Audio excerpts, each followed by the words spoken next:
Is there something preventing you from achieving your goals? What's getting in the way of your personal fulfillment? If you're struggling in your job or your relationships or just getting out of bed in the morning, you may want to check out betterhelp.com/nodunks. Listen, we love getting emails from listeners who tell us our show has been there through rough times, sometimes really serious life events. And I suspect that some of you out there may be struggling right now. Don't get me wrong, it feels good to know we're providing comfort for those who are struggling. And we'll continue to be here providing basketball talk and fart jokes and cool stories, bro. But that might not be enough. You may want to get professional counseling for that thing you're dealing with. And BetterHelp is a very easy, low-cost way to get it. BetterHelp will assess your needs and match you with your own licensed professional therapist. You can start communicating in under 48 hours. It's not a crisis line. It's not self-help. It's professional counseling done securely online. It's more affordable than traditional offline counseling, and financial aid is available if you need it. We want you to start living a happier life today. As a listener, you'll get 10% off your first month by visiting betterhelp.com/nodunks. Join over 1 million people who have taken charge of their mental health. Again, that's BetterHelp, HELP.com/nodunks. Hello. It's Monday again. Yippee!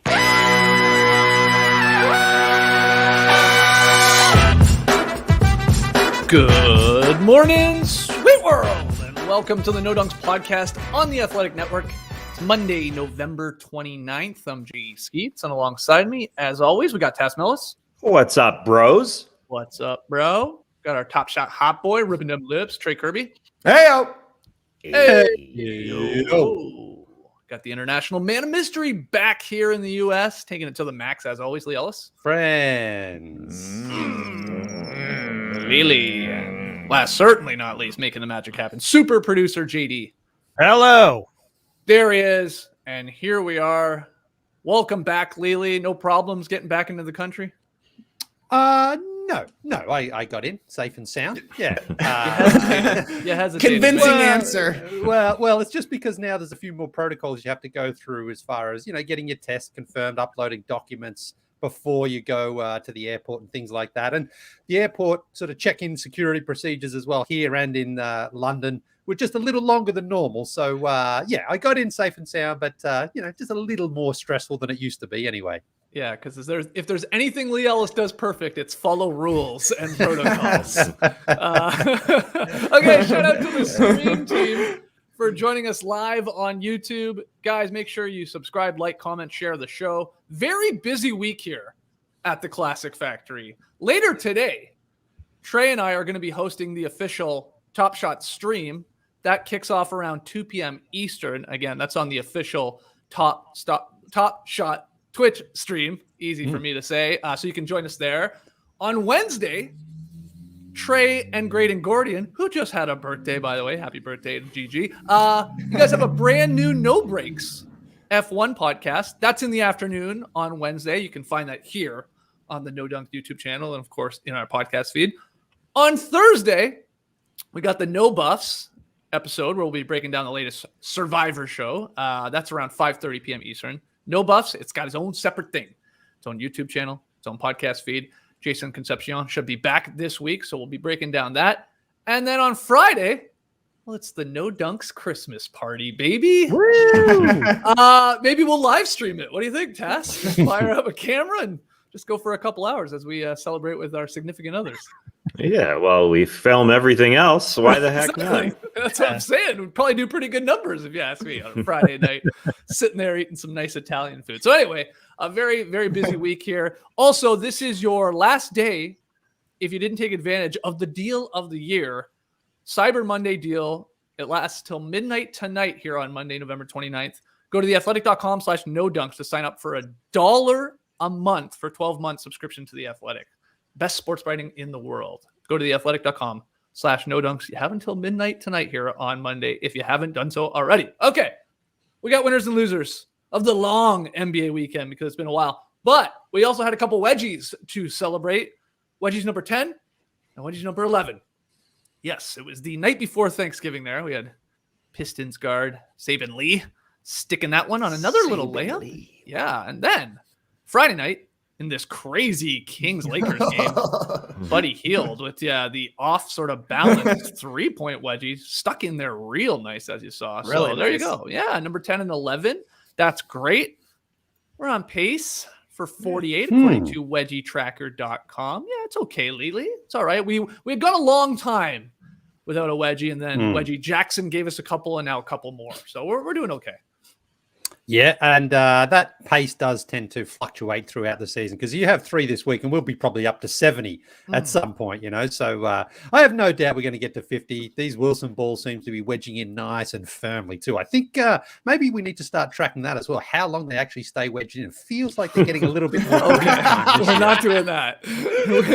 We already track way too much about wedgies. Now we're going to start. Hey, what about shout out to the Milwaukee Bucks fans chanting wedgie. What an incredible moment that was. That was just magnificent. Yeah, I'm glad you brought that up because I was grabbing the clip and I'm like, am I hearing them chanting? Like I was like, no, now I'm gone like full crazy. Like now I'm starting to think I'm hearing wedgie chanting. But yeah, it was confirmed that the Bucks sort of fan section fired up the wedgie chant. I mean, Tass, it was a blowout victory. The Bucks are riding high, and you get to see a wedgie in person. Why not start a little chant? I'd like to see that catch on, Tass. I'd like to see every time there's one, a small fan base start up the chant. It's unbelievable. You go to a game, you might have a dumb wave you have to do. What if you could do a wedgie? What if you could do a wedgie chant? Isn't that's what dreams are made of? That if that happens in reality, if that actually starts to take fold, like a wave, it waves across the entire NBA. We're all doing wedgie chants. That was incredible. The wedgie wave. I mean, the wedgie wave. I actually have some hope for it because it's fun to chant. Like it's perfect. There's the wedgie. And, in a blowout situation, why not have some fun? Trey, I think we're going to hear it again. That's my prediction. At least you don't even need a blowout, Skeetsy, because, it's the cousin to the airball chant. We get an airball chant anytime you see an airball. We should get a wedgie chant anytime a ball sticks in that. That's a good point. It's a great point. Okay, so if you're, of course, watching or listening to No Dunks here and you're going to a game soon and you see a wedgie, if you're so lucky to see a wedgie in person, start it up. All it takes is one person to start the chant, and then maybe you'll get some other people chiming in. All right, winners of the NBA weekend. Trey, who do you have first? Well, only 2 teams really had a chance at leading the show as winner of the weekend here, and they've got a lot in common. Excellent records, Hall of Fame point guards, bright colors, employing Steve Kerr and or JaVale McGee. So who will be the winner of the weekend? It's the Phoenix Suns, ladies and gentlemen. 16 straight wins for Phoenix after they straight up dominated New York over the weekend. They went to MSG on Friday night, beat the Knicks by 21, didn't trail after the 450 mark of the first quarter. On Saturday night, back-to-back, went to the Clays, that's what they call it, beat the Nets there, didn't trail the entire game. So, 6 or 7 minutes and 10 seconds of trailing in 2 victories for the Suns over the weekend. They handled both of these games pretty easily. Dominant weekend for Phoenix because coming into the holiday weekend, both of these games were kind of pitched as potential losses for Phoenix. Yeah. The Knicks was kind of like, maybe this could be a trap game with the big game against the Nets on Saturday night. Obviously, a cross-country back-to-back situation for Phoenix there, and they just took care of business. Devin Booker had 32 points on Friday night, 30 on Saturday. Chris Paul had 14 and 10, then had 22 and 5, became the first player with 20,000 points, 10,000 assists, and 5,000 rebounds in NBA history. That was a surprising stat to me. Also getting some incredible contributions from their smaller stars, you would say. Mikal Bridges, 10 steals in 2 games. He had 7 against the Nets. He's really been key for them in getting out in transition, turning defense into offense. DeAndre Ayton had a double-double against the Knicks. JaVale McGee had 1 against the Nets. Everybody on Phoenix is good. They don't really have an MVP candidate right now, but they got 4 guys in Booker, Paul, Ayton, and Bridges, who are at least all-star caliber. Obviously, Ayton and Bridges aren't really getting all-star buzz, but you know, if the Western Conference was worse, they certainly could be. They know exactly how they want to play, so it was either going to be the Warriors or the Suns sitting here in the number 1 slot, but a 16-game win streak takes the cake, and guess what? These two teams play twice this week. Incredible stuff from the schedule makers. So great weekend for the Suns, 16 straight. Somehow they're still in second place. Yeah, that's the crazy stuff. That is the wild part. We'll, of course, get to the Warriors here in a second. But yeah, Tass, last Monday, I think we had the Suns as a win of the weekend. The winning streak was still intact. And then we were looking at the schedule going, okay, 4-game road trip here. Okay, in San Antonio, that's probably winnable. In Cleveland, they're a scrappy bunch. Who knows? Yeah. Then they go to MSG. Oh, the Knicks, they play some defense, or they can. And then, oh my God, then the Nets. I think I said it.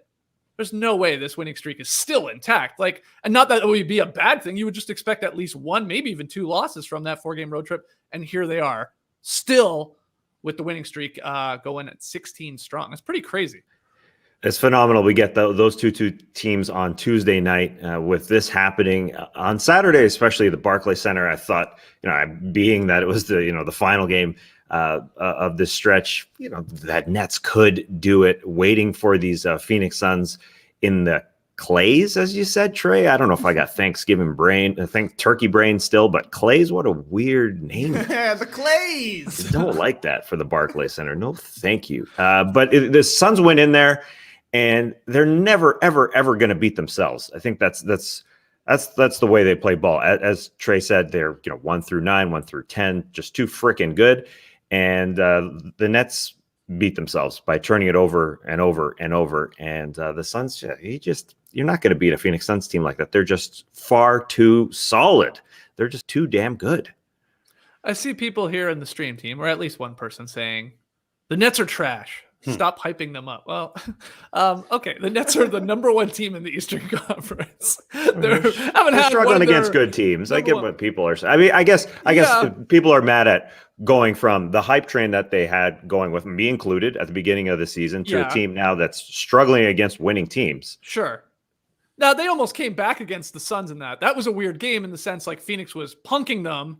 And then a lot of people pointing out like they almost tried to run out the clock. Leigh, as the second half went on, and that can backfire at times. They of course pulled it out in the end. But I mean, well, I guess there's a lot of questions now mixed in here. But what do you think about the Suns, and are the Nets trash? If Kevin Durant's on your team, they're not trash. You can put him on the Rockets right now, and they'd be probably a playoff team with Kevin Durant. So you can't say they're trash. And James Harden had a trashy triple-double. Can I say that without sounding like I'm putting him down? Because he didn't play all that well, but he got a triple-double on Saturday night. That's how we look at triple-doubles now. It's like, okay, he got it, but he wasn't very convincing in that victory. But the 2 things I want to point out here are both for the Phoenix Suns. I'm going to start with Devin Booker, because Devin Booker's been a 2-time replacement all-star. We know he's a very, very good player. And I think this year, I've noticed with him, he's taken that step to okay, I know I'm either the best or second best player on the court pretty much when I choose to be. And he did that on Saturday night and on Friday night. In fact, his last 3 games, he's averaged around 33 points, shooting at around 60%.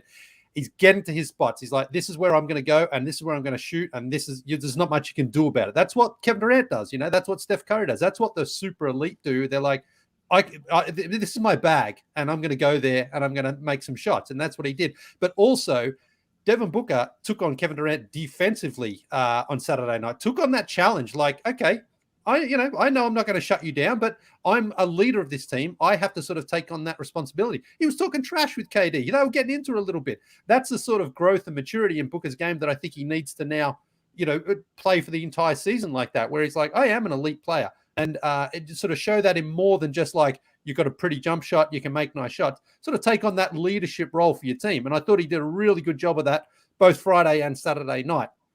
And the other player I want to talk about is Mikal Bridges, because, Trey mentioned the steals there. He had 6 steals with half the quarter to go in the second quarter, because his instincts and his ability to sort of read the play was just incredible. You would throw the ball and his arms felt like they grew an extra foot, and he would sort of intercept some of these plays and then trigger the transition fast break for these teams. So he is playing such a fantastic role as a role player, but sort of doing more than just like hitting those 3-pointers. We know he's been a good defensive player for a while, but he really impacted the defense by making plays happen on Saturday night. And you could see the Nets were kind of like, okay, we've got to just try to keep the ball away from this guy because he's got his hands on everything. Yeah. So, Phoenix, super impressive back-to-back, against two very good teams. The Knicks are a good team. They struggle a little bit at home. And the Nets, as I mentioned, you got Kevin Durant. So you never look at the schedule and go, great, we've got to win tonight because Kevin Durant's playing. He was awesome, but the Nets just didn't have a whole lot else in that game. And the Suns were a great team led by, I think, Devin Booker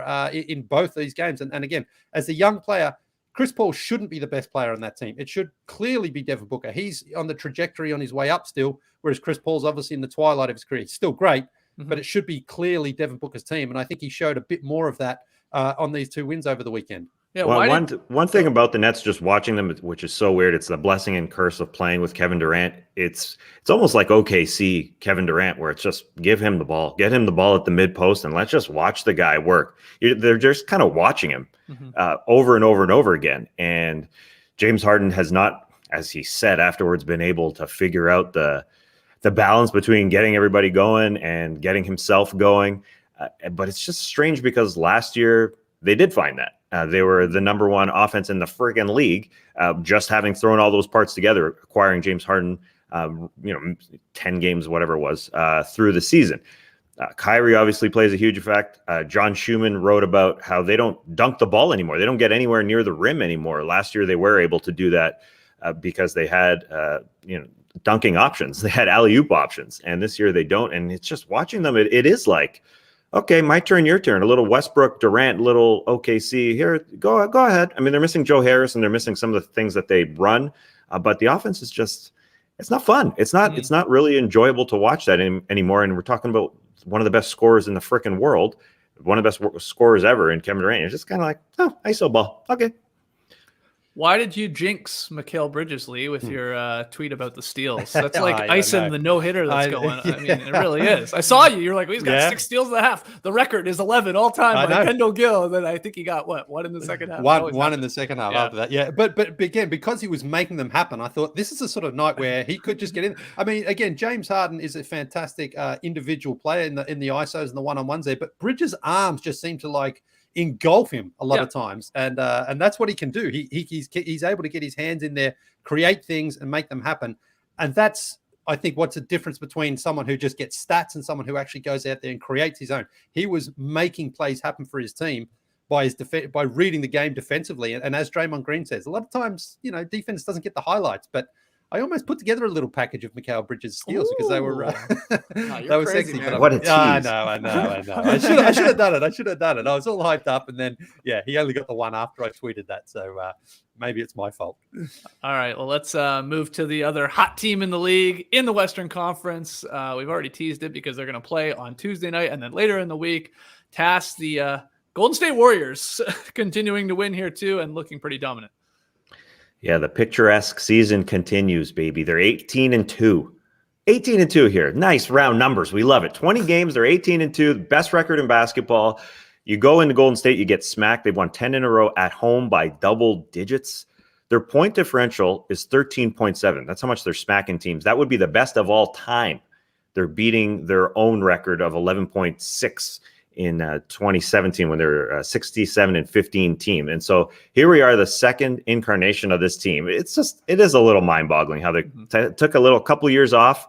The Raptors knocked them off, obviously the injuries, but here they go. Here they come again. This team that's somehow gotten way better. And I wanted to highlight the moment of one guy who shows how dedicated they are to this basketball thing. And he's not even playing. Klay Thompson, they beat the Blazers on Friday night. Klay Thompson hasn't played a game this season. He didn't play in this game, but when they beat Portland, he sat on the bench and everybody went to the locker room after the game and he just sat there and sat there and sat there for 35 minutes with a towel over his head. And then he laid back in his chair, looked up at the rafters for 35 minutes, just dreaming of playing basketball again. That's how much he loves friggin' playing basketball. If I love something 1/20th as much as Klay Thompson loves basketball, I would be in a good place, man. But that guy is so dedicated and that's how dedicated this team is. And he'll be back at some point, whether it's Christmas or so, and they're only going to get better. And so this turnaround is remarkable where they've come from the last couple of years. And Clay, he's going to go down and play with the G League Santa Cruz Warriors soon. They're obviously only going to get better because their scoring is going to get better, and that's where they can improve because they have the best defense in the league right now. So they beat the Blazers Friday, then they go against the Clippers on Sunday, the top 2 defenses in the league. It was kind of an ugly game, and the Warriors can win like that. Yeah, Mikal Bridges had 6 steals, but Steph was stealing the ball all over the place too. He had 5 steals. I mean, he's dedicated. Everyone is dedicated. In the end. Oh, did he? Yeah, he had 5 early. Yeah. I was watching him as well because he was playing those lanes and getting a few deflections, a little bit different to Mikal Bridges. Because again, it just depends on how they track who initiates the steal versus who collects the ball once it's loose. It's one of those ones. Sometimes you're like, that guy didn't get the steal, but he picked it up, so he gets credit with it. Weird stuff. Sorry. Who do you think should get the credit though? The poker or the grabber? No, the poker for sure. I mean, if you create the loose ball, then that's the steal. I mean, if you're just the beneficiary of that, then that maybe there should be another category, the beneficiary of the steal. It should be like half and half. You get half exactly. if you poke yeah. and half if you grab well, it. I actually think we should create 2 categories, steals and interceptions, because they are different. You have like Bridges got a few interceptions, but he also got a few steals. And I think they are different because if someone's passing it and you just like grab it out of the air, that's an interception. But if the guy has it, you poke it loose and go down and score, that's a steal because you're stealing the ball off him. So anyway, I can't believe how much sense that makes, actually. Yeah, well, I think the thing is, an interception is also still a steal, though. Like, yes, but it's. I like pokes and interceptions. Why not? I just think that you can read the lane sometimes and intercept the ball versus like one-on-one battle, like you're going up against James Harden, and then you just like steal the ball off, you take it off him, versus him making a bad pass or you intercepting his pass. Yeah, well, you can track deflections already. I mean, you do that stuff like that. Yeah, so it's another layer to that. That's okay. poke. That's Anyways, great. Steph was reading the lanes, obviously. Like the dedication on the defensive end for that team, for every guy on that team, is pretty remarkable. And on the offense, of course, they're going to be incredible. He had 32 on Friday, and then Steph had 33 on Sunday after a referee really pissed him off and didn't give him a call. And then he hit a huge 3 afterwards, and one up the referee going giving him the T signal. You're gonna do that to me? Steph, you gotta love seeing that from Steph because it's rare. He doesn't show up the officials very often, but he did right there. And he's ready, as is Klay Thompson, as is this team, to obviously lay it all out. I think they have been the best team in basketball, even though the Suns have been remarkable. They are just there every possession, the way they blow every team out. And I hope we don't get a blowout Tuesday night on TNT when we see Warriors Suns. But man, they're just too good. They're too good. And here comes Klay. It seems we're nearing December, and it should be around Christmas that he comes back. And Marcus Thompson wrote about the Klay Thompson moment on the bench. You should read that on The Athletic. Go get that turkey deal while you still can. But when he comes back, I think he's going to be ready to go. I don't think he's going to be half-assed in it. Like this guy hasn't played basketball in 2.5 years. It's been a freaking long time for him. Leigh, who do you have for a winner of the weekend? Well, I'm going with the Milwaukee Bucks because, look, they had 2 pretty comfortable wins over the weekend. They've won 7 straight now. The first 14 games of the season, they were 6-8, but they dealt with some COVID there to Chris Middleton, and Drew Holiday had an injury. Since those guys have come back, they've won 7 straight. Now, the 2 wins over the weekend, Denver on Friday night and then Indiana last night. It hasn't been a super tough schedule, but again, when you're the champs, you just got to go out there and pound your opponents. And Mike Budenholzer's even, I think, trying to make sure his team doesn't lose focus here. He's saying he's a little bit worried that they're not like keeping up these huge leads that they've got. They're sort of letting them slip. But that's kind of when a coach is like, man, we're just pounding bad teams right now. He wants to make sure they don't lose their focus. And but, look, but the funny part is they're hammering these teams. Like the average margin of victory is 15. What do you want from us, Budenholzer? Well, exactly. That's what Budenholzer has to do right now to make sure they stay focused. Now, look, the Nuggets, we know, are a bit of a mess right now. Lost 6 straight. Jokic didn't play on Friday night. And then the Pacers last night. Now, the Pacers pounded Chicago. Sorry, Trey, but they did. And then they also beat Utah on the second night of a back-to-back. So you're like, are they a good team or not? Who knows? Last night, Sabonis and Miles Turner combined for 6 points. At home. This is a sort of team that you look at and you think, I think the Pacers are actually okay. And then you're like, nah, I don't think they are. So I don't really know. Sometimes they just look like the magic in disguise, because like last night, they really weren't that close. Now the Bucks are only now a game and a half back of the Nets from top of the East, but I think it's a pretty safe bet to say that the Bucks will get there in the next couple of weeks and probably hold on to that top or certainly no worse than second spot in the East. The only real concern for them right now is Brook Lopez. That back injury, he's only played one game opening night. Seemingly, there's no real timetable for his return, and the Bucks actually then went out and added DeMarcus Cousins to a non-guaranteed deal over the weekend to give them a little bit of security or insurance, if you like, in that big man spot, because it's been Bobby and Giannis really playing that role as the center. They tried Giannis's brother there, Thanasis. Didn't really, he's fine, his energy, but he's not really able to play that role consistently. So Cousins is somehow only 31 years old. He seems a lot older. He hasn't played, obviously, meaningful minutes for a long time. He was on the Rockets and the Clippers last year. Didn't really, he can give them 10 minutes. If they can get 10 minutes out of Boogie Cousins, then that'll be great for the Bucks. But who knows exactly what they're going to get out of him. He's obviously dealt with some injuries himself. He's a big guy, but 31 years old. So it's not like he's, the 39-year-old guy who's washed up. If he can keep himself in shape, then maybe Boogie can just give them a few little, a bit of help there. So overall, though, Bucks cruising along as we thought they would. Everyone, when they're at full strength, they're a very, very good team at both ends of the floor. 7 straight winnable games, but I think it's safe to say the Bucks are back. Yeah. What do you think, Trey, of the Cousins edition? Because I saw some people are like, not bad, non-guaranteed there. He's a big guy. We've seen flashes even from Boogie Cousins over the last couple of years. But then other people go, whoa. If they're doing this, what does that mean? The status is with Brook Lopez. Does that mean like this back is a real issue and he could be out for a very long time? But what do you think? Yeah, that's the big question is when and if Brook Lopez will be back. Because I actually do think the Bucks are seriously missing him. He's kind of the missing piece to everything the Bucks have going on right now.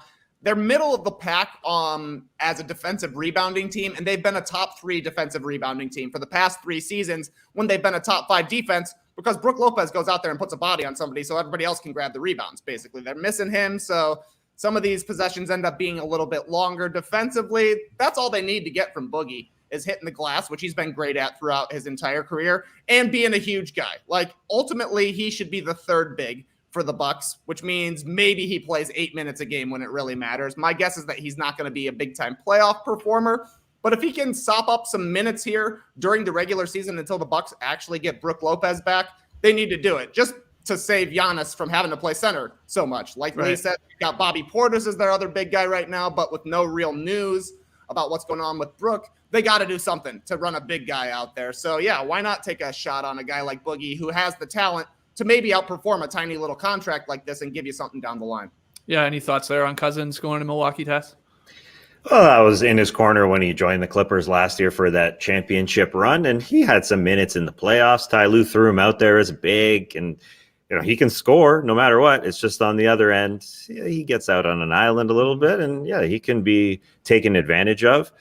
Brook cannot be taken advantage of. So this is just a connector here to try and get Brook Lopez back for sure. But you got to be in DeMarcus Cousins' corner. I mean, he'll go off for a quarter. Like you remember the little playoff run there he had when he put him into the game. He scored 6 straight. He's awesome offensively. But they don't want him to play too many minutes. But remember what Brook Lopez did in the playoffs for the Bucks? I mean, he can bail any team out. When Giannis went down against the Hawks, he had a 33-point night, I think. He had monster games in the conference finals and then in the finals. So, you could give the Bucks a loser of the weekend if this means Brook Lopez isn't coming back for a long time, because they really just have kept that on the down low. He played 1 game, as Leigh said, and then disappeared. Yeah, and he's a giant dude with back issues. Never good. I have a winner of the weekend going to the Washington Wizards. Yeah, because they're still in the mix, Leigh. They're still up there. And I like this because they had a brutal loss to the Pelicans last week. They got hammered by like 25 points. But then this weekend, they come with 2 straight victories in a back-to-back situation. Now they eked out a win in OKC versus the Thunder. You're like, okay, that's maybe not all that great. But then the next night on Saturday, quality win in Dallas. No Spencer Dinwiddie in that one because he's yet to play in the second half of a back-to-back this season after having surgery to repair the ACL injury there in January. So to go in there and do that, again, I love – there's a bunch of teams that start hot at times and then, they come back to earth a little bit. And you're like, okay, that was a fun 10, 15 games, whatever. And it maybe looked like Washington was doing that, but these are two really quality wins where you're like, that really much improved defense. Maybe it's legit and Beal gets it going enough and they have all these guys. Every time the Wizards win, I swear Kuzma has like a 10-point fourth quarter. Like he just like hits like timely threes, big shots. It like happens time and time again. So I thought it was a pretty impressive, weekend for the Wizards to bounce back. Like I said, after that Pelicans loss, and they got some reinforcements sort of here or coming. Bertans, he has returned from injury, but this guy is, this guy can't hit a shot to save his life right now. And then Rui Hachimura is ramping up apparently for a possible return in December. But Bertans, Leigh, I mean, in his 3 games back, 0 for 5, 0 for 3, 1 for 10. And before he left because of injury, it was the exact same sort of stat lines. The guy makes $16 million over the next 4 years. Like, I do wonder, would they look to move him? Like, it's a movable contract. Yeah. And you could see a team convincing themselves that, well, the guy can shoot. He's in a slump right now, but he could stretch the floor for us. He doesn't work in this Wizard system where they want guys to play a little defense now too. Is the other part, which he doesn't. So I think they look to move him. Yeah, he's an awful defensive player. But I think it was against the Hornets last year. He hit 8 threes in a row as well. Like, that's what he's going to do in a couple of games here. He'll probably hit 8 and 7 and 6, and he'll hit some big ones for them. But yeah, he is feast or famine big time. And they signed him to that contract. But who could use a guy like that just coming off the bench just to fire away? The Wizards could. They're pretty bad at shooting 3-pointers, actually. But he made more sense, honestly, with like a Westbrook or a Wall as the point guard is the problem. Like, creating for him. This team is sort of built differently now. Yeah, and you've got like KCP and Kuz who seem just more reliable. Kuz, really good point. He has hit some huge fourth quarter threes. He had that game in Cleveland where he did hit the 4 in the last quarter there. He hit that big one against the Celtics in that double overtime game as well. Kuzma's been fun to watch this year, no doubt about it. He seems a lot more loose and freer out there. And that's because he wears big clothes, man. He wears big clothes. He's loose. But, not the pressure of playing on the Lakers and in LA and with LeBron where the expectations are so much higher. This year, it's kind of like, the Wizards have been a pleasant surprise. They've been fun team to watch and they're winning. And Kuz feels like, if the ball comes to me, I'm taking that shot. And it's great for him. So, yeah, this is good. It's good to see the Wizards actually playing believable basketball, if that's a thing. They're still there, 13-7 here through 20 games. That's solid. What the Wizards have to do? Sorry to interrupt. What the Wizards have to do is like the Bucks brought in Thanasis Antetokounmpo because he's a bro. They got to bring in Davis Bertans' bro just to be on the bench. Do you remember Darius Bertans? No, you don't. But if he was on the bench, you still wouldn't remember him. But he's got his bro there hanging out. He used to play. He's still young. In the NBA. He played with the Pelicans. Very brief. Wow. Yeah. I didn't even know that. When you were like, I was like, Cass is either setting up for a really weird joke here, like there's gonna be a pun here. No, he's just giving us a fact. There's easy puns. His name is Darius. I dare you, you to bring him over. That's not great. It's like Zoran Dragic, Goran's brother Zoran. Yeah, that's right. Yeah, exactly.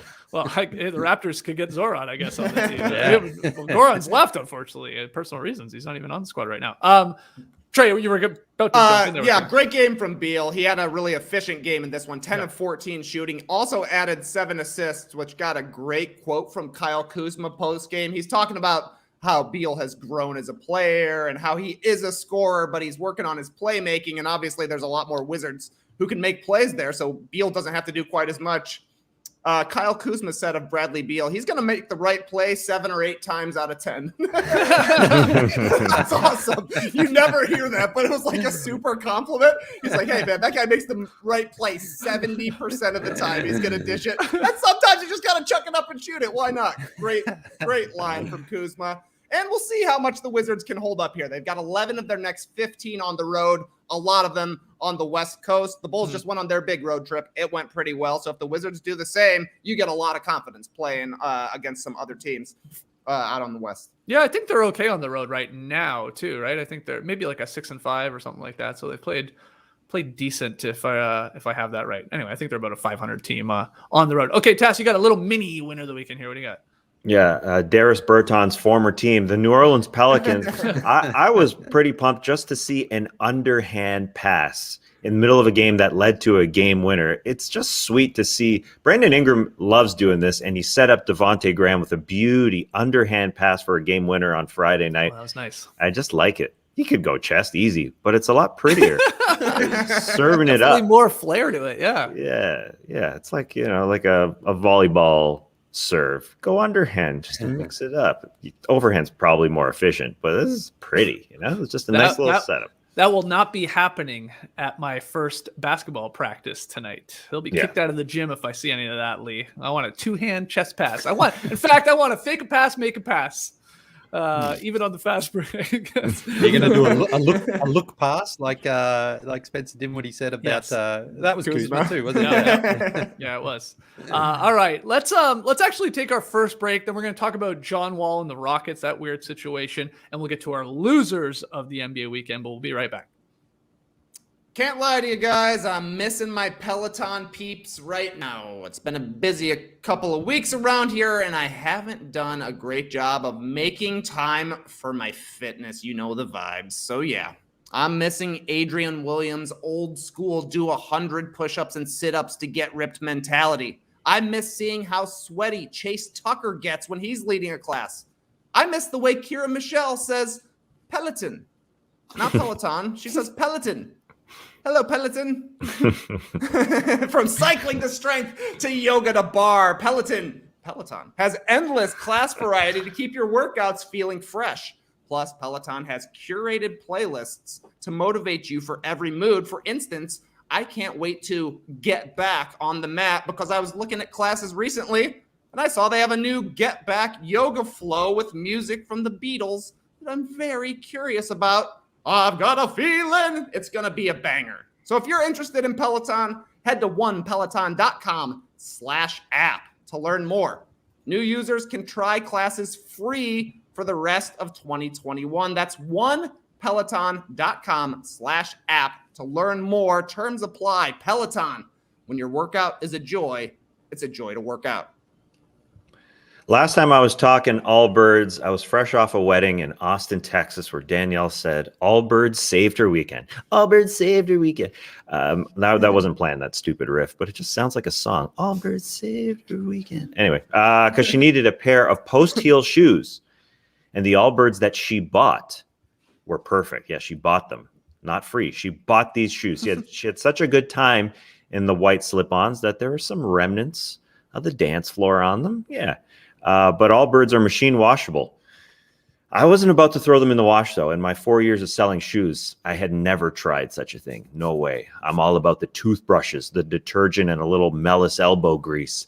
But considering these birds were all one uniform upper, just one straight upper, I pulled out the insole and threw them in the wash, and they came out clean. I may have thrown in a couple secret cleaning ingredients, but they were perfectly white. I slip on my classic wool runners whenever I need a quick slip and go. I don't even lace because I'm crazy like that. I am nuts like that, and they stay on. And right now, there's free shipping and free returns with delivery in time for the holidays. And huge bonus, Allbirds is on a mission to reverse climate change. They're a B Corp, making the environment a stakeholder in their business. So give comfort and feel and joy this holiday season. Find your own pair or one to gift at allbirds.com today. That's ALLBIRDS.com. All right, another mini winner of the weekend. It could have been actually the Houston Rockets, who, despite their 3-16 overall record, they won 2 straight games for the first time this season. Trey's shaking his head because they beat the Bulls on Wednesday. Oh my goodness! Thought those dub-dubs. back. And then they followed that up. The Rockets did with a win against the Hornets on Saturday. Those are 2 really good teams in Chicago and Charlotte. So that's good. But in other H-Town news, John Wall reportedly told the Rockets he wants to play now and have a starting role and compete to maintain it. But the franchise says that they want the 5-time All-Star to come off the bench. So the outcome of the conversations is that Wall is going to continue to sit out games while remaining a pro and being around the team and all that. And the sides will continue to talk as the season unfolds. Leigh, this got a lot of buzz over the last couple days. What do they do here? Who's in the wrong? What's the next move? Because yeah, there might be a lot of teams sort of interested in John Wall, but not with 2 years and $91 million left on his deal. Like, there's just really, you can't find me a trade that's going to make any sense here. So he wants to play though now, but he only wants to start, which is a little weird. And they say, no, we don't want you to start. We think Kevin Porter Jr. is better than you. Yeah, right. Maybe we just don't want to win too many games. But what do you think, Leigh, of this weird situation here now?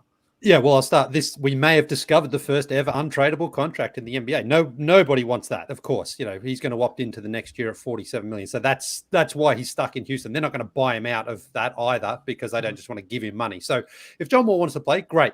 He doesn't just say, well, I'm starting though as well. That's not his decision to make. But if he comes off the bench and plays hard at both ends of the floor and makes it tough for Stephen Silas to make a decision as to who his starting is, then he can earn that spot. But you don't just walk into the team, doesn't matter who you are when you've been sitting out for this long, and demand to start, even though it's a bad team and they could use his presence out there. He has to earn that. So I think this is also becoming about, because of the situation there in Philadelphia with Ben Simmons, the old sort of, we want you to play, but then in Houston, it's like, no, you stay away. We don't want you to play. And John Wall, apparently, there was some conflicting reports as to the agreement he had before the season started there with the Rockets. So I think It's almost like, I wouldn't be surprised if the NBA said, you know what, if he's healthy, let's get him out on the court there. This is not a good look for everyone. And there is a bit of a contradiction being played out. So John Wall, if he's serious, then work your backside off, go in there to that team and come off the bench. Again, John Wall missed basically 2 years through injury. He's no longer the all-star,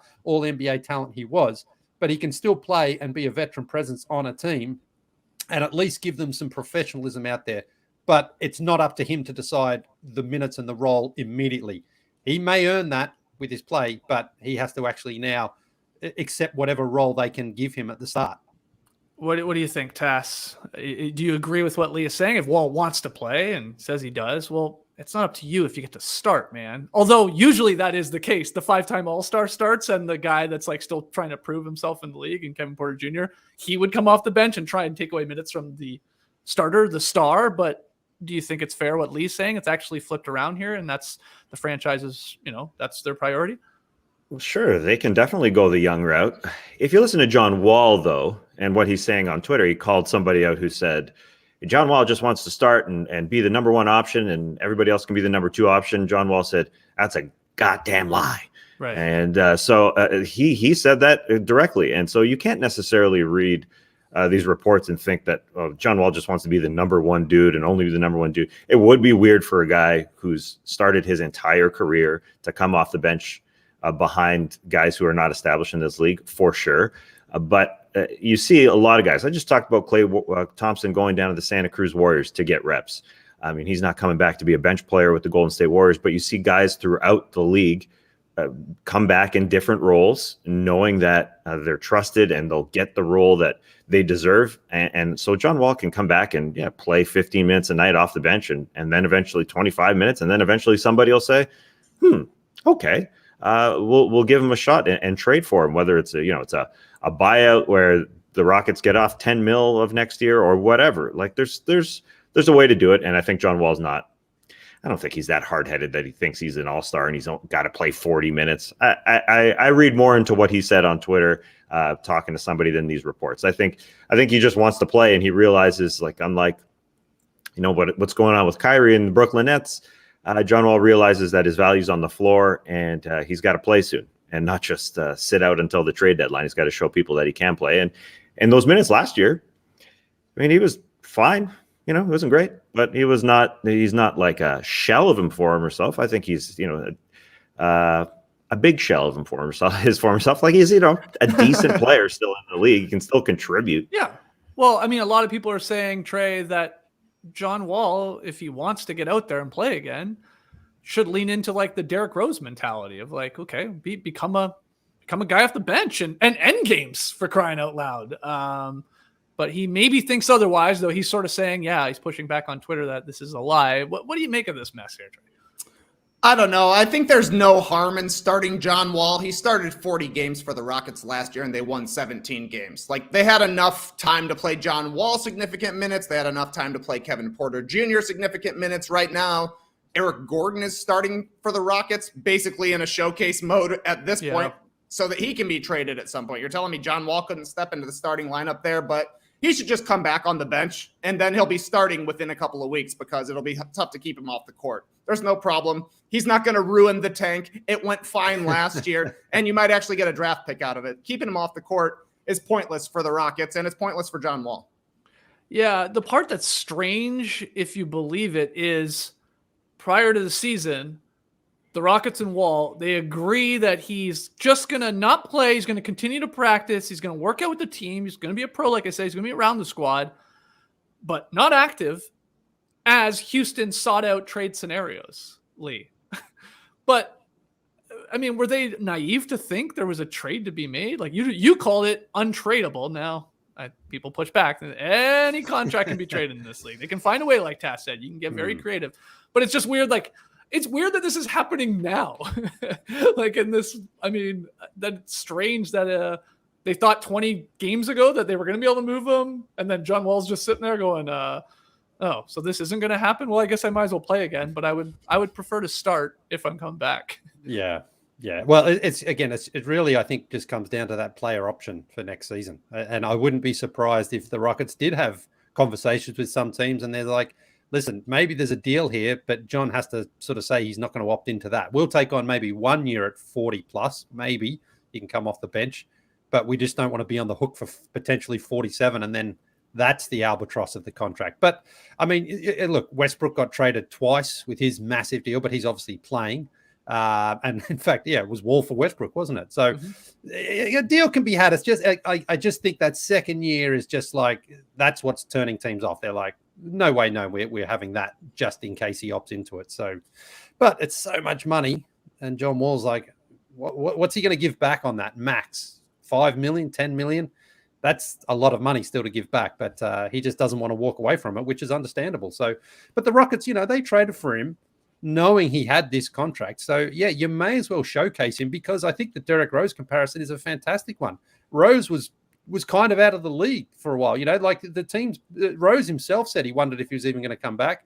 And now he's found and really flourished in that role as a six man to the point where, he's been the Knicks' best or second best player a lot of times in the last season since he came over from that trade from Detroit. So I think John Wall at his age, given that he's got a sort of similar style game, he's got that explosiveness, that pace, not a great jump shot, but Rose has turned himself into an incredibly serviceable backup. And I think John Wall should absolutely try to become the same thing. Yeah, we'll see. It feels like there's Rockets moves to be made, like you said, Eric Gordon there, Trey. I mean, look, they would definitely move John Wall if they can find another team that want to dance and can make it work with the money, though that seems really far, unlikely, I guess. But Sham says there's 4 things right now. If there's no buyout, it's going to be they work him back into the roster, as awkward as that may be, off the bench or starting, whatever decision they come to, or they could waive him and set an offset clause in his contract to recoup any money he makes over the next 2 years. But that means significant dead money on their cap. Houston could just keep Wall around and we can just continue what we're doing, or they can decline Wall's desire to play and they can just send him home while, of course, having to continue to pay him. But that last one, Tass, I think gets really weird with potentially the Players Association. Like if Wall is Wall is paid to be a professional basketball player and they're like, okay, we'll pay you.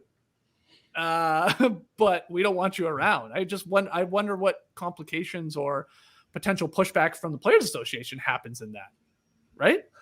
If he's like, I want to play, and like forget the starting or off the bench part. Like I want to play, I'm healthy, I can play, I can contribute. And they're like, no, it's okay. You literally are just a number to us on our books and we'll just pay you and please don't be around here. That's weird to me. Yeah. If it's another sort of Ben Simmons situation where they're paying him to not be around, that would be weird. But I think he is playing at this point. He figured the first 20 games maybe somebody would want him.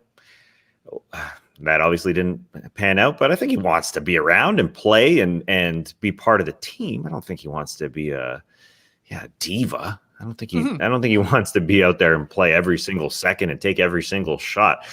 So they're going to pay him. They have to pay him. But I don't know. I believe in John. I think he'll be back because he wants to play ball again. And they have, the weird thing is figuring this whole balance out. But come figure it out, John. Come figure it out, man. Let's play some ball. Losers of the weekend. Leigh, get us started. Who do you have? Well, I'm going with Ja Morant because he suffered one of those non-contact injuries on Friday night against the Atlanta Hawks. Sometimes those look to be the worst, or they turn out to be the worst. Yeah. That doesn't appear to be the case here. He's going to miss a couple of weeks, although a couple is a little unclear at this point. He doesn't seem to have a timetable when he's going to return. So obviously that's a huge blow for the Grizzlies, and it's a huge blow for fans of the Grizzlies because he's such a fun guy to watch. But he kind of went in for a move there, and it almost just like jarred his leg, and then he sort of hopped off and was down straight away. So you just obviously hope he's back as soon as possible because he's such an important part of everything the Grizzlies do. But then last night they got a win against a non-serious team in the Sacramento Kings. I mean, like if they could play the Kings for the next 3 weeks, then the Grizzlies would be fine, right? Because the Grizzlies they have a great win against the Lakers, 3 overtimes on Friday night, and then they just the Kings, you mean? Sorry. The Kings, yes. They don't even turn up last night against a team where it's like missing their best player. That's another chance for the Kings to get a win. They couldn't do it. Now, the Grizzlies' schedule over the next couple of weeks overall isn't too bad, but when you're the worst defensive team in the league, every game sort of becomes tougher than it needs to be, and that's the real problem here with the Grizzlies. One of those weird stats I found, though, Grizzlies are better defensively when Ja Morant's off the floor, but we just know, obviously, they're a better team when he's on the floor. So they need to just hang in there. And the other good thing for them is, Kings, Pelicans, Rockets, the Spurs, and the Thunder are below the Grizzlies in the standings right now. So they might actually be able to tread water here for the next couple of weeks until Ja comes back. But I think the most important news out of this is that they are expecting him back, soon in that, couple 2 to 5 week bracket. Because obviously when you see a guy just sort of his knee, there was a very minor buckle, but it sort of did that thing that we've seen before that's kind of wiped guys out for a season. Yeah. The good news was that we didn't hear from the Grizzlies a day or two later saying he is out for the season. Yes. Because that's where your mind immediately goes when you see that type of injury, like you said, where it's like, what even happened there? Uh-oh. Yeah. But they're saying a couple weeks, and hopefully that's all it is. So, yeah, unfortunate news, but they got the victory, like you said there, too, against the good old Sacramento Kings. What a weird team. All right, let's keep it going. Trey, what do you have for loser of the weekend? I kind of thought it was tough to find some losers this weekend because, like Leigh is saying, you'll see a team get completely rolled and then bounce back and have a decent game. That's even kind of the case for my losers of the weekend because the Hawks shot 35% at home in a loss to their rival, the dastardly New York Knicks, but a lot of missed shots means a lot of potential rebounds. JD, roll that beautiful beef footage. Clint Capela had 21 rebounds. Great to see he's back to beefing.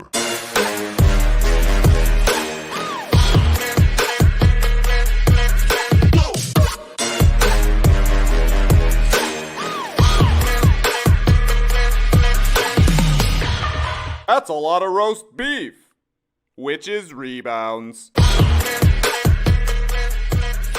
Oh, yeah. First big beef of the season for Clint Capela, his traditional sloppy beef. Nice to see him get back in the beef column after leading the league in rebounds last season. But like I said, that loss to the Knicks, it was an ugly one, and it was made worse because a couple of Hawks went out with injury. Cam Reddish sprained his wrist. He's day-to-day. The bigger concern is Bogdan Bogdanović. He landed on Clint Capela's foot on one of those rebounds, actually. He's out at least 2 weeks with a sprained right ankle, and that comes just after finding out that DeAndre Hunter is going to be missing he's going to be missing 8 weeks. We found that out a couple of weeks ago. The Hawks, though, they're a deep team. They've got an easy kind of stretch of games coming in the next month. They did win 7 straight. That's nice before this loss against New York, but they're 11-10 right now. The East is pretty tight, honestly, from 2 to 13. Only a few games separate all those teams. So they're missing a bunch of wings at this point. Luckily for the Hawks, coming into last season, the question was, do they have too many players? Then they got banged up. This season, they came back with basically the same team. Basically, the same stuff is happening. They just keep getting banged up here. So it's going to be stressful times for the Hawks. I think they'll obviously be able to keep their head above water. They're certainly going to be in the mix, but, you'd think you'd be going the right way with a 7-game win streak. Then you lose a couple of players over the weekend. Not the greatest. Yeah, you're 100% right about, especially over this long weekend for us, because we haven't had a show since Wednesday, where tacit, you see a team get hammered, you're like, ooh, that reeks of loser of the weekend, and then they follow it up with a win, or vice versa. There was a lot of like sort of splitting. Even like we're getting like these like back-to-back sets where the teams play twice, like in a pretty short turnaround, and a lot of those times it's like the underdog beats the favorite, and then the favorite just hammers them in the next game. That's been happening a lot too. But where do you go for a loser of the weekend? Is it a team? Did you find one, or is it a player? No, it was hard. Yeah, it took me forever. I blame it on Thanksgiving here in the U.S. Nobody, including basketball players, really focused on basketball. They got other things to think about. They're not going to go sweep 2 games. So yeah, it was a lot of win one, lose one, win one, lose one.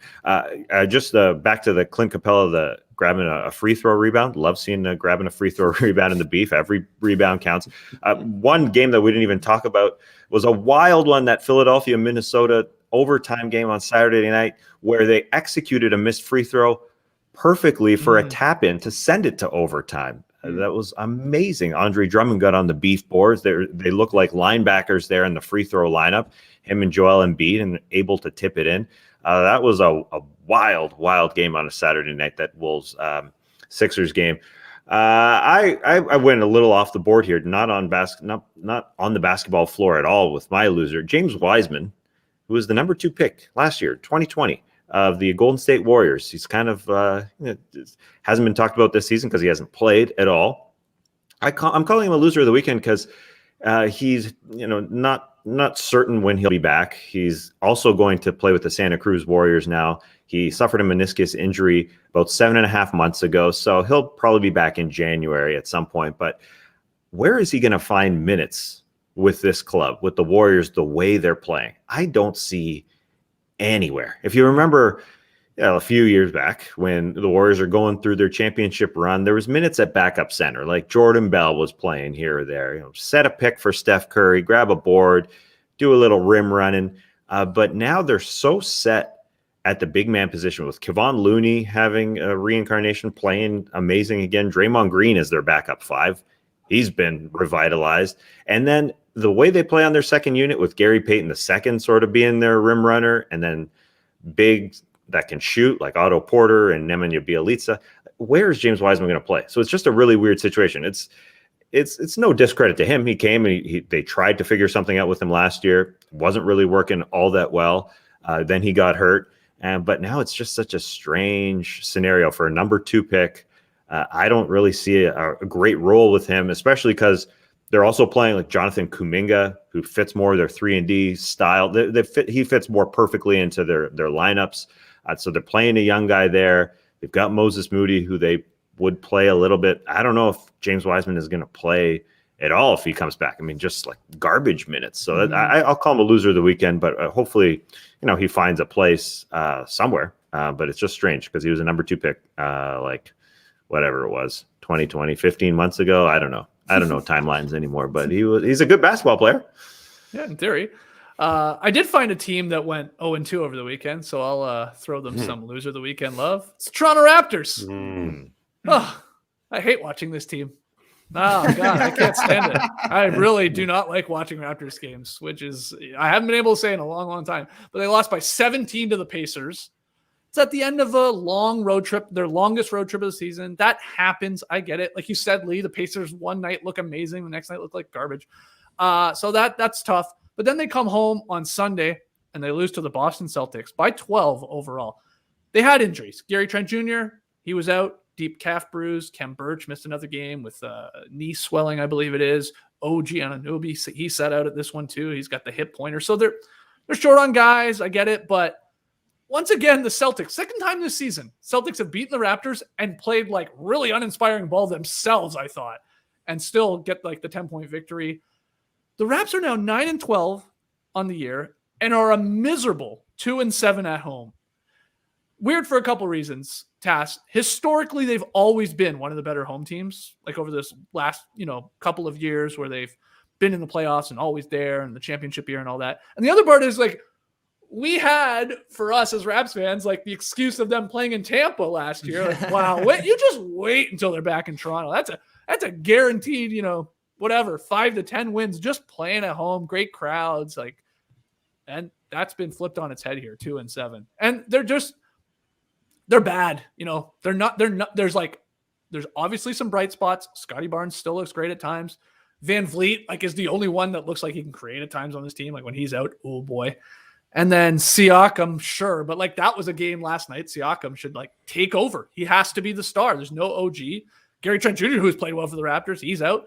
And he just has this very ho-hum average game. So I don't know if you're panicking at all, if you're exactly what they are. You thought they would be sort of a team that might be on the outside looking in on the playoff tournament. Yeah.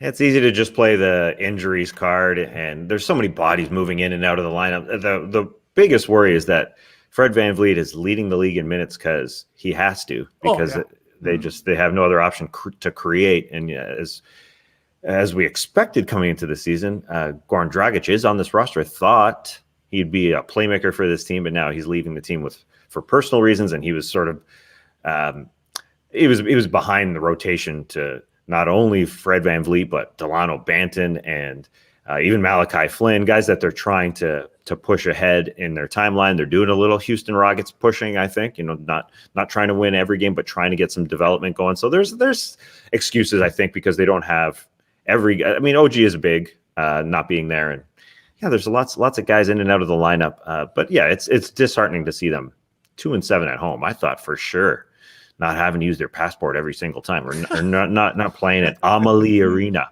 Amalie is the name of the arena in Tampa. I always have fun saying that. I do my Peloton in Amalie Arena.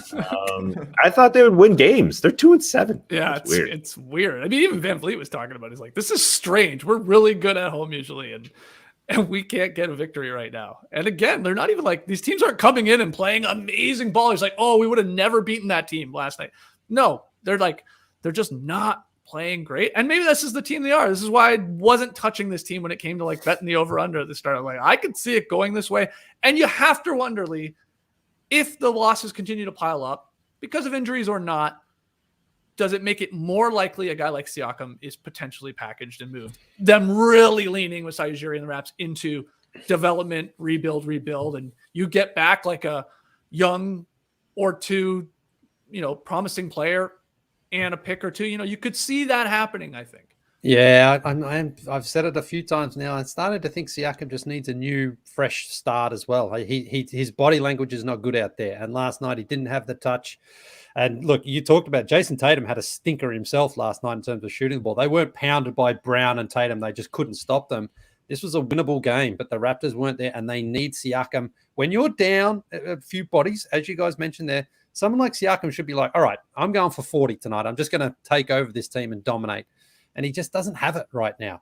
He may get it back, but I'm starting to lose a bit of hope that because he just hasn't found it yet. He hasn't had a run of 8 games, 9 games where you're like, okay, now he's in his bag. Mm-hmm. He's not. He's left his bag in the. Talk a lot about bags. I've noticed. It's the buzzword right now. It's the buzzword. Everyone's in their bag. But I think he left his in Tampa, and in fact, did he even take it to Tampa? Maybe he just got lost when they were moving down there. So, and Precious. I mean, oh my God, Precious. There are times you just what is he doing out there? His decision making and his IQ let him down a lot. Because skillfully, I think he's okay.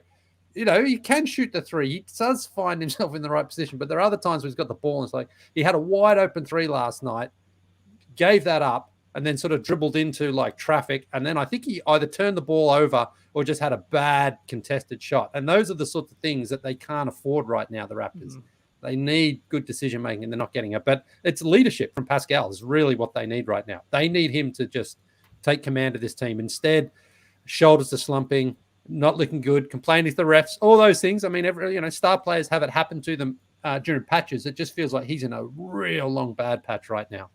Where is the Sacramento Kings-Toronto Raptors trade proposal. Yeah. TKO. Leigh, get to work on the trade machine. There's gotta be something there. Has to Siakam be. for the beans. There's something. There's something. Siakam for Wiseman, I saw suggested in the stream team. Wow. Dude. I mean, wow. Why would the Why would the Raptors do that? Yeah. I mean, I guess they're bad at defense. That's the weird thing about the Raptors Yeah. to me. 24th in defense right now. I thought they were going to be a good defensive team and would be everybody did. 24th on offense, and that has not been the case. I felt sorry for y'all this morning when I opened Tom Ziller's newsletter and it said the Raptors are missing Jakob Poeltl. I was like, oof, things are bad in Toronto right now. You got a championship for trading Jakob Poeltl, but you still want him back. I don't love that. So I don't know where the improvements come here because it's just been an uninspiring start. So play some defense. Tell Siakam to have a 40-point game every now and then. It'll be all good. Yeah, get in your bag, baby. I got one more loser of the weekend, but I'm really stretching the definition of weekend because I think this happened on Wednesday night, if I'm remembering correctly. The loser of the weekend goes to Curtis Blair. You can hit me. There it is. Yeah, Curtis Blair. You don't know Curtis Blair? I thought you guys were true NBA fans. He is the official that waved off Anthony Edwards' spectacular fourth quarter dunk over Gabe Vincent. Says, nope. That's a charge. Come on, Curtis. What are you doing? I don't even think it was the right call. I think there was a lot of sliding in there. I don't think he was really established. And also, man, he, Ant, nearly just straight jumps over him. It probably would have been on the very, very short list for Dunk of the Year, Leigh. But Curtis Blair's got to call it back. Yeah. Can you challenge that call? I suppose you could, couldn't you? Yep, you could, but Finchy chose not to in that one. Yeah. Yeah. I mean, it's like someone, I think it was Michael Leigh said, he's the feds, Curtis Blair, for calling a charge on that. Right. I mean, that's one of the most spectacular plays in the game of basketball to see just that pure athleticism. He's a great dunker. He had a nice windmill against the Sixers, I think it was as well. He's athletic. He just sprung up there like that. We want to keep that memory. I think for the most part, people are just going to say, you know what? Who cares? Let's just count that in our top 10 dunks of the year. Why not? No, you can't. You can't. It, I mean, because it's not one of those ones. It's not 2 points. That's why. Yeah, but it's not one of those ones where the defender heard the whistle and sort of didn't go through. That was still a proper official play, if you know what I mean. So I think it just counts. I mean, if you're compiling a list, put that in it, or else you're like Curtis Blair as well. Wow. Okay. So anybody that's compiling their top 10 dunks of the year, Leigh says, include it. I mean, other people have said, if Gabe Vincent doesn't put his arms up, Trey, you could convince me that Anthony Edwards is clearly leaping over him. May have cleared him Vince Carter, a French Vice style. It's possible. It's the arms up. It's sort of prevents it from happening. And he still puts his hand on his head, sort of Blake Griffin style, I guess, which we've seen do before. But what do you think of the non-dunk here as we take another look at it? Oh, yeah. Foul on Vincent, but as CWE Crocker is saying, Curtis Blair was unfortunately in his bag. Taking our dreams away from this. Look how far away he jumps from to still basically be going up at the time of the dunk. It's too bad. I'm still putting it in my top 10 charges of the season. Okay, Tass is it? Top 10 charges of the season. Yeah. That's number one of my charges. Oh, that's a slick way to do it. I like that idea. Gabe. Yeah, Tass. Anything to add to the call taken away, or the dunk taken away, I should say. Yeah, it's unfortunate. I guess the only way you can really include it in a top 10 dunks list is if it was, retroactively called a block. If it was in the last 2 minutes report and it was called a foul on Gabe Vincent, then maybe you can say, hey, it was actually a dunk, because it was the wrong call. He slid under as Anthony Edwards had started his upward motion. Yeah. That's the rule. You start your upward motion, your shot. It took so long for that upward motion to start and end because he leapt outside the key, basically. And so, it seemed like Gabe was there, but he wasn't there. Gabe puts his hands up as if he's about to get shot there as well. Oh my God, don't do this to me. But he got saved by the referee's whistle. Bad stuff. I think Gabe Vincent took to Twitter too and put charge shrug emoji. Good on him. Yeah. Playing with Kyle Lowry, he's Yeah. taking charges when he Yeah. shouldn't be taking charges. Like Kyle Lowry taking the charge at midcourt this yeah. weekend. Yeah. Classic That was Kyle. bad. That was bad. Was that against the Bulls, wasn't it, on Saturday night? Yeah, that was a bad charge. Anthony Edwards has to go in the dunk contest. Oh my God. Please, please, please, sir. Go in this thing. Yeah, showing you the photo here as he goes into full Jumpman logo there. Oh, crazy stuff. Too much time. You know, Blair Jordan. Nice. The Wolves are like a good example of what you were talking about. The possibility of like, oh, they could have been a winner of the weekend. And then you're like, oh, but they literally got destroyed by the Hornets in one of the games since we've been gone. So it's like, tough to do it. All right. So let's hear from you guys. Winners and losers of the NBA weekend. Let us know in the stream team. Some of you have already. Let us know in the YouTube comments below, or you can tweet them in at No Dunks Inc. We'll take our final break here and then get to tweet of the night. One of the questions here in this copy, Leigh, is how has Beam changed the way that I enjoy watching movies and TV at home? The Sonos Beam. Well, let me tell you, the easy answer to that is I'm watching a lot more TV lying down in bed because that's where the Beam is. I'm watching the Raptors stink it up left and right lying down. I'm watching Yellowstone. I'm watching Succession. I'm watching Get Back, the Beatles documentary.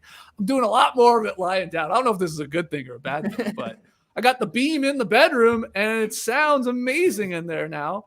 And I would encourage you to do the same. Raise the bar of your entertainment with Sonos Beam, the compact, smart soundbar for TV, music, and more. You can enjoy panoramic sound for shows, movies, and games when the TV is on. And then, I always forget about this, you can be streaming music and the radio and more, when the TV is off, but you're using the Sonos Beam. Control, super easy. You can use the Sonos app, your TV remote, Apple AirPlay 2. You can even use your voice with Amazon Alexa or Google Assistant. Setup is a breeze, only 2 cables and automatic remote detection. And this is really nice. You got the Beam in your bedroom. It's really fun to say. You can turn on speech enhancement mode in the app while watching TV and movies to clarify those voices. Perfect for when characters are whispering. When Mr. Dutton is whispering. Oh my goodness. It must be working overtime in Yellowstone. Right? A lot Kevin of Costner. I don't know. Yeah, exactly. He's got gravel in his guts. Or you can turn on night sound to tone down loud effects when others are at home trying to work or sleep. I mean, like I said, I'm watching games. I'm watching some of these shows. Nora might be sleeping right beside me. So night sound works really well for that too. Guys, just go to Sonos.com to learn more.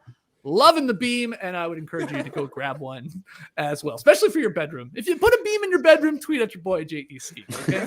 Skeets in the streets, Beam in the bed. That's right, baby. What do you got, Leigh? Well, the Monday morning after a busy weekend, especially after a long weekend, and you just feel like you've missed out on some of the big sports moments, and then you start to wonder how that might impact this week's bets. Because you can relive the best in sports from the night before with BetMGM Tonight, presented by BetMGM. BetMGM Tonight is a high-energy live destination for your casuals and your cams, as in Cam Stewart hardcore sports fans alike. It's a high-paced, engaging, informative show that will get you up to speed with everything going on in the sports betting world. Plus, you get all that with a heavy dose of entertainment. That's always the best way to have fun when you're trying to figure out if I should have a few wagers on this or that. If it's a fun entertainment, a fun environment, a fun listen, you're more likely to feel good about your bets. And that's what you get with BetMGM Tonight. It's fun to bet on the game. It's even more fun when you've got the inside scoop. Tune in to BetMGM Tonight, presented by BetMGM. Listen on Odyssey, Spotify, or your favorite podcast app. You nailed it that time. Did I get it right? It's Odyssey. Yeah, Okay. Odyssey, Okay. yeah. Great. You killed Yeah. it, man. All right, let's get to tweet of the night. Tweet of the night. Wow. Twitter. All right, enough basketball talk. Hour 15, that's enough for me. NBA weekend winners and losers. Been there, done that. Yeah, got something that has nothing to do with hoops. It's from Survivor winner, Tyson Apostle. He tweeted, universal pizza rule.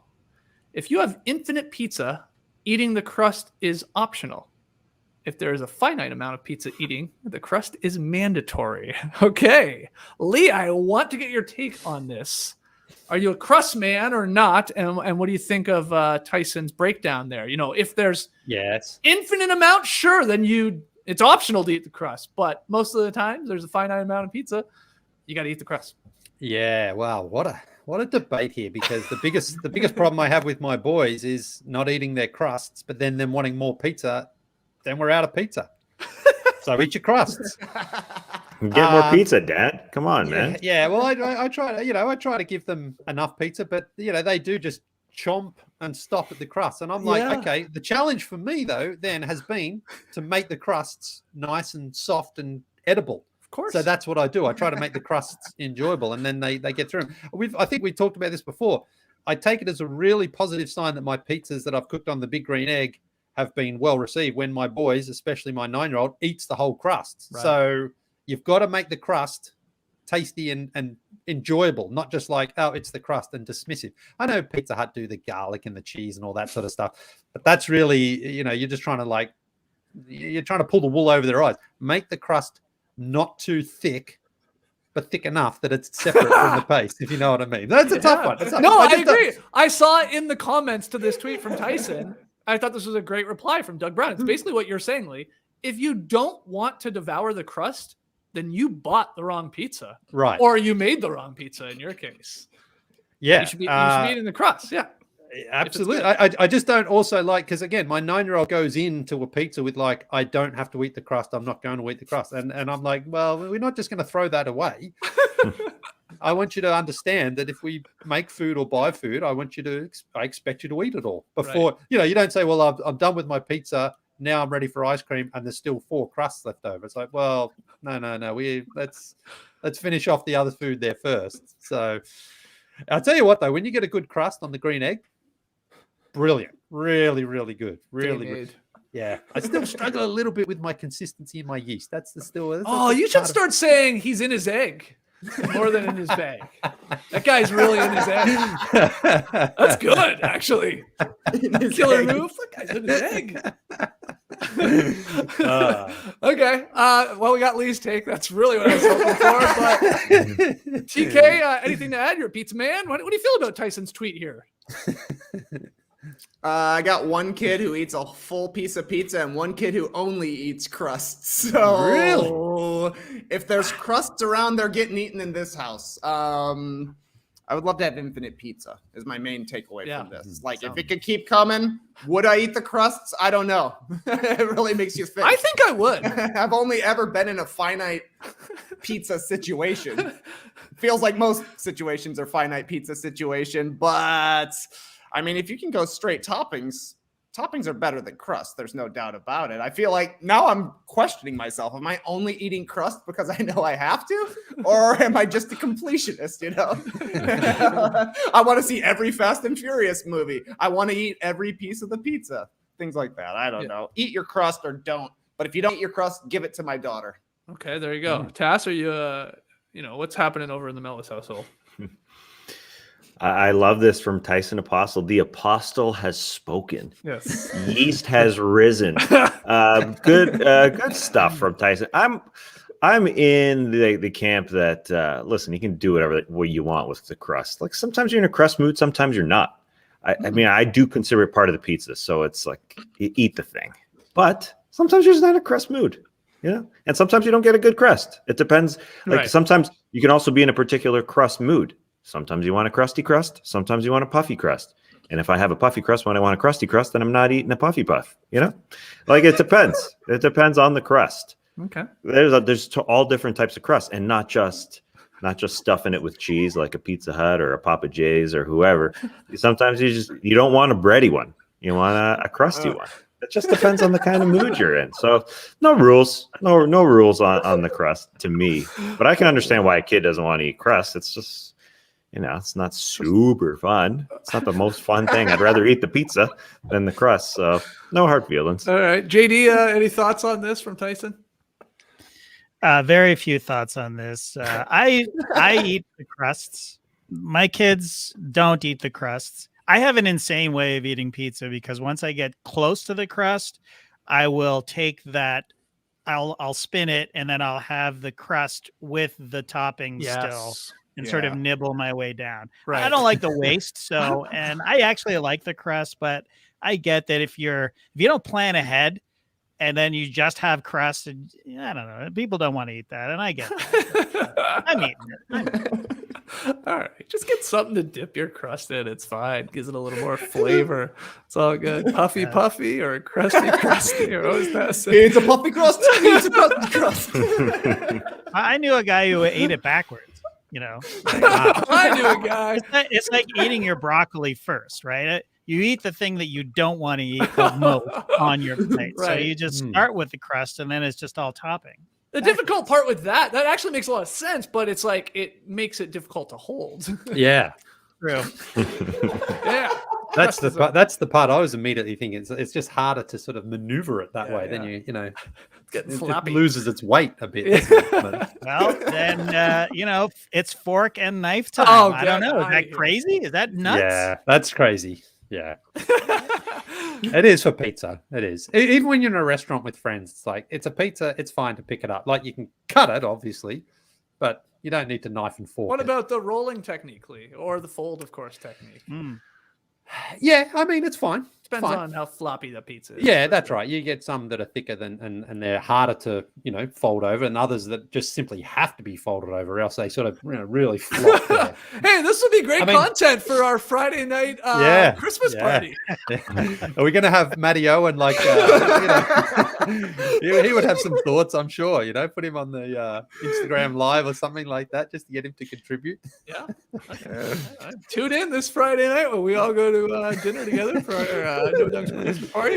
I'll make pizzas. What about that? We'll make pizzas. You're gonna make pizzas to bring to an Italian restaurant? The guy's in his egg. I think you might be able to bring wine to this restaurant, but I'm not sure about bringing your own pizza, mate. Imagine that you turn up with a big, what you got there? Just some pizza bases, if you don't mind, just slipping those in the oven out there. What type of oven is it? How hot is it? All right. You know what? Let me just do it. Yeah, I'll just do it. It's fine. Okay, great stuff, Titus. Thank you for that very fun tweet there for us to talk about. Everybody loves talking pizza. Okay, pick a result from way back. I mean, this would be Wednesday night was the last show we did. So Heat Wolves was the game, and Minnesota was the dog. Heat were favored by 2.5 on the road. I really needed it. I took Minnesota. So did Tass. Trey took Miami. So did Leigh. Minnesota got it done. That was a really nice victory from them. Tass goes to 14-4 in the month of November. Hell of a record there. Tassie. Leigh drops to 11-7, but he's fine because it's a race between Trey and I. I'm 8-10. Trey's 9-9, and it basically will. Well, it could get close to being decided tonight. All depends if I lose. So big game, Tass. What is it? Really focusing on the picks between Trey and I. Yeah, 2 nights left here in November for you guys, 1 game apart. So I decided to go with a real tough one. 2 teams with losing records, a combined 9-29 records between the Thunder and the Rockets. Who the heck are you going to pick in this 2.5 point spread? The Rockets are favored at home. Tough one. So you guys definitely took opposite teams. You had to. There we go. Skeets taking OKC on the road plus 2.5. Trey minus 2.5 at home for the Houston Rockets. Along with Leigh, I'm taking OKC. I have no idea. I never know with these games, but who's feeling good? Trey, you feeling good? You feeling good with this Rockets pick? No, I'm not at all. Rockets have won 2 straight games, and now I'm thinking they're going to win a third. So either we're in the best stretch of Rockets basketball this season, or we're all tied up tomorrow. Oh my goodness! Yeah, I'm not feeling quite confident. Who knows? Is this the first time the Rockets been favorites all season long? Maybe they probably played the Pelicans or someone, but maybe once before. Timberwolves in the first night of the year, and the Thunder the second game. So those possibly could be. We'll see. I'm seeing the stream team, if they are to be believed, saying Michael Porter Jr. might be out for sure now, out indefinitely here with surgery happening. That's what we're just reporting saying. That. Yes. Yeah. Yes. Yeah. Okay. Surgery on his lower back. Yikes. Missing an indefinite period. Yeah. All right. Sending the best to Michael Porter Jr. there. Hopefully he bounces back from surgery and can make his way back into this league. That is not good. We're going to call it there, though, on that dour note. Sorry. Send your emails in. nodunks@theathletic.com. NBA, non-NBA questions. I'm sure we'll be sprinkling in some beach stepping cues throughout this week. So get those in, or you can hit us up on Twitter @NoDunksInc, or you can drop them below the video here in the YouTube comments. Grab yourself an Athletic subscription. theathletic.com/nodunks. My mouth is dry right now. It's getting dry down here in Atlanta. Dry hands now, mouth. Probably because the heat's on, I guess. Is that what happens? Thought you had a piece of puffy crust, maybe. Dried you out. Yeah, you have until midnight. Go ahead. They got to make a beam with a humidifier for your bedroom. Spit out some water at you while it's spitting out some Kevin Costner lines. Sonos, let's talk about that. The humidifier soundbar. It does everything else. It turns down the volume. It gives you closed. It does everything. Yeah, it really does. Let's make it a humidifier next. Guys, you have until midnight to take advantage of the deal of the year. $1 a month for 12 months. The best sports coverage on this planet. theathletic.com/nodunks. Again, you have until midnight here on Monday night. All right, you Top Shot hot boys and girls, join Trey and I live around 2 p.m. Eastern for some fresh threads. Hopefully everybody scores a pack, but we'll be keeping you company while you wait in line. So come hang out with your boys. We might have to rip some packs while we're just hanging out, Trey? Why not? Do for 90 minutes. Look at each other. Exactly right. Talk about humidifiers. All right, guys, we will see you tomorrow here with No Dunks. Till then, Clipper Bros. You heard it here first. Have a great time. Turn up. Love you guys. Awesome. Thanks for joining us. And remember, as we get into the colder months, like Kyle Kuzma, keep it cozy. Embrace the day, people. You could stay